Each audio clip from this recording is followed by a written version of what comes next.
মাত্র ৩ ঘন্টায় বিক্রি হয় ৬ থেকে ৭,০০০ টাকার পাগলা সিঙ্গারা। সিঙ্গারাটা মচমচে হয়, অন্যান্য জায়গাতে সিঙ্গারাটা পাওয়া যায়, সেখানে এটার মতো হয় না। স্পেশালিটি হচ্ছে এটার মধ্যে একটা ঝাল ঝাল ভাব থাকে। পাগলা সিঙ্গারায় নাগামরিচের দাপট থাকে, আলু ভর্তায় ব্যবহার করা হয় বিশেষ মশলা, আর এতেই ভোজন রসিকদের কাছে জনপ্রিয় হয়ে উঠছে আক্তারের পাগলা সিঙ্গারা।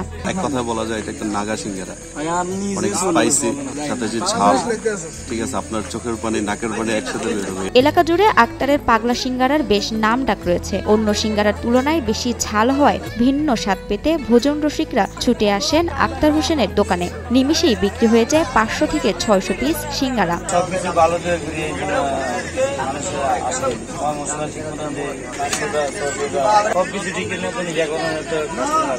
বিভিন্ন সময় দেখা যায় এমন ভাজা পোড়ার জন্য ব্যবহার করা হয় পোড়া তেল, তবে ক্রেতাদের সেরাটা দিতে চান আক্তার, তাই মশলাপাতি থেকে শুরু করে ভালো মানের তেলে ভাজেন তার বিখ্যাত সিঙ্গারা।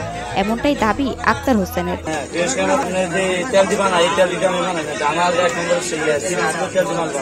এই জন্য কাস্টমার আসে, সবকিছু মানুষের সামনে তৈরি করি, সবকিছু মানুষের ওখানে গেছে, এই জন্য কাস্টমার।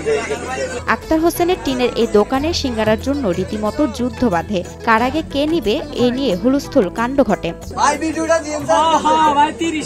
সাধারণত সকাল বা দুপুরে সিঙ্গারা মিলে বিভিন্ন পাড়ার দোকান বা হোটেলে, কিন্তু আক্তারের পাগলা সিঙ্গারা ভাজা শুরু হয় মাগরিবের নামাজের পরপর, বিক্রি চলে রাত 10টা অবধি। অভিনব নামের এই পাগলা সিঙ্গারার দোকান চাঁদপুরের কচুয়া থানার পালগিরি গ্রামে। বিশেষ করে ফ্রেন্ডরাই আসে এখানে, মানে 10টা 5টা বা 15টা বন্ধু নিয়ে আসে, বসে একসাথে একটা আড্ডা হয়ে যায় আর সিঙ্গারার জন্য বসে থাকা হয়।